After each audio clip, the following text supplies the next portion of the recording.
Hi viewers, ఈ వీడియోలో నేను మీకు రొయ్యల సేమియా ప్రిపేర్ చేసుకోవాలి తెలుసుకోవడం కోసం మీరు చూస్తున్నారు మరో లేని వంటలు ఛానల్. ఉల్లిపాయలు వేగడానికి పెట్టాను. ఇప్పుడు పచ్చిమిర్చి వేస్తున్నాను, కొత్తిమీర కాడలు ముందు వేస్తున్నాను వేగడానికి. ఇప్పుడు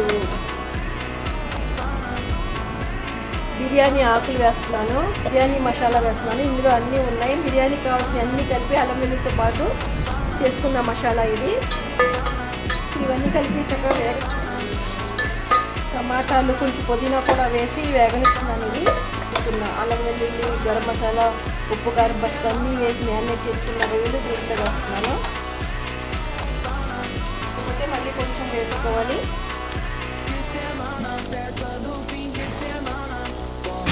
ఇవన్నీ చక్కగా మళ్ళీ చూడండి, మూత తీసి చూపిస్తున్నాను. ఈ రొయ్యలు మగ్గిపోయినాయి కదా, స్ప్రెడ్ చేసేస్తాం అనమాట. సేమియాతో కలిపి వండితే అవి చప్పబడిపోతాయి, మెత్తబడిపోతాయి. అందుకని ముందు ఇలాగ అన్నీ సెపరేట్ చేసేయాలి. చేసుకున్న అల్లం వెల్లుల్లి పేస్ట్ వేసాము. ఇంకా కొంచెం అందులో ఇలాచీ కూడా ఉంది, యాలకులు వేసే చేసాము. అయినా కొంచెం మళ్ళీ ఫ్లేవర్ కోసం కొంచెం ఒక స్పూను నేను ఇలాచీ పౌడర్ కూడా వేస్తున్నాను. వేసిన తర్వాత ఇప్పుడు వాటర్ వేసుకుంటాను అనమాట. అన్రోస్టెడ్ వెర్మిసిల్ తీసుకుని ఇట్లాగా చక్కగా రోస్ట్ చేసుకున్నాను. ఇవి 2 గ్లాసులు సేమియాతో చేస్తున్నాను కాబట్టి నేను 2 గ్లాసులు మాత్రం కొంచెం కూడా ఎక్కువ వేయకూడదు వాటర్.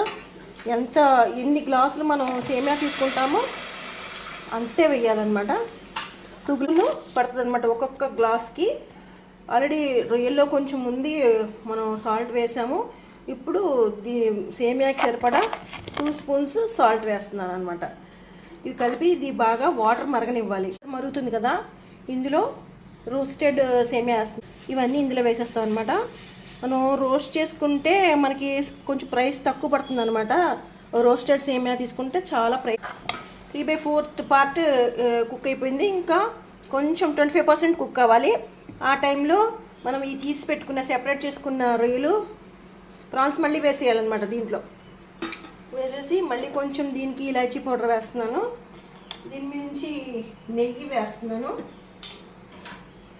ఈ రొయ్యలకి ఘీ వేస్తున్నాను అనమాట. రొయ్యలకి దీనికి కూడా పట్టేలాగా కొంచెం ఘీ వేస్తున్నాను. వేసిన తర్వాత ఇప్పుడు ఇవన్నీ కలిపేయాలి. కలిపేసి ఇదంతా ఫుల్ 100% కుక్ అయ్యే వరకు అయిపోయింది. రెడీ అయిపోయినాయి. ఎలా పొడి పొడిగా మగ్గినాయో. వాటర్ చాలా జాగ్రత్తగా వేసుకోవాలి దీంట్లో. ఇప్పుడు కొత్తిమీర కూడా వేసేసి ఫ్రై చేసుకున్న కాజు కూడా వేసాను.